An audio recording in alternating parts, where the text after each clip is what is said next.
결론적으로 보자면 전일 대비 6원 정도 상승해서 거래를 마쳤는데요. 자세한 외환시장 동향도 짚어보겠습니다. KB 외환선물의 정경팔 팀장 연결합니다. 안녕하세요. 네, 안녕하십니까. 네, 오늘 달러화에 대한 원화 환율 어떻게 마감이 됐습니까? 네, 달러 환율이 어제 소폭 하락한 마감한 이후에 하루 만에 다시 반등했습니다. 어제까지 달러원은 글로벌 달러 강세와 북한 리스크라는 대변수와 또 국내 수급이 서로 충돌하면서 급등과 급락을 오가는 변동성 장세를 보였고요. 오늘은 북한 리스크가 환율의 상승 대료로서 지속되는 가운데 미 경제 지표의 부진이 글로벌 위험자산 시장의 부진으로 이어지면서 달러원의 상승 압력으로 나타났습니다. 오늘 서울 외환시장은 어제 종가 대비 5원 50전이 상승한 1123원에 개장했고요. 장중 1125원 70전까지 상승하면서 어제 장중 고점을 갱신한 모습을 보였습니다. 오늘 장중에는 일본 중앙은행의 통화정책회의 결과가 발표되었는데요. 무제한 자산 매입의 시기를 앞당기기로 결정했고요. 또 최대 40년 만기 국채까지 매입 대상을 확대하기로 하면서 달러 엔이 92엔트 후반에서 94엔트 초반까지 상승했고요. 니케이 지수 역시 급등세를 보였습니다. 국제 외환시장의 나머지 통화상들의 움직임을 보면 유로 달러가 하락세를 보였고요. 호주 달러 역시 미 달러와 대비 약세를 보이는 등 일본 중앙은행의 통화정책 발표 이후 글로벌 달러가 대부분의 통화 대비 강세를 보였습니다. 그러나 달러 원의 경우는 오히려 하락하는 모습을 보였는데요. 이것은 환율 변동성이 확대되는 것을 막기 위한 외환 당국의 매도 개입이 진행됐기 때문으로 추정하고 있습니다. 어제 종가 대비 6원 30전이 상승한 1124만 80전에 오늘 거래를 마감했습니다.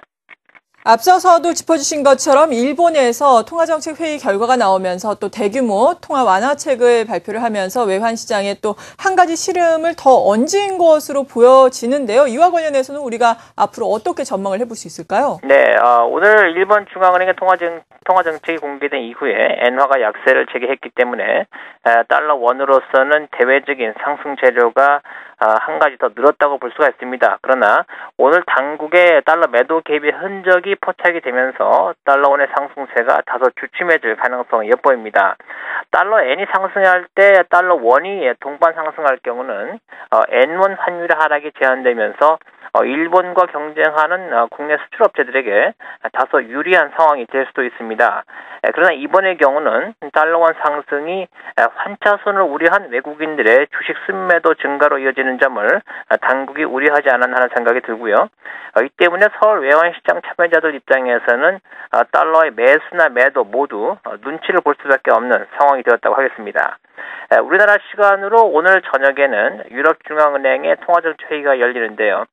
오늘은 금리가 동결될 것으로 예상이 됩니다만 유럽의 경기 침체를 반영해서 향후 금리 인하 가능성을 암시할 경우 유로화는 약세를 보이겠고요. 원화는 유로 캐리 트레이드를 통해서 강세를 보일 가능성이 있습니다.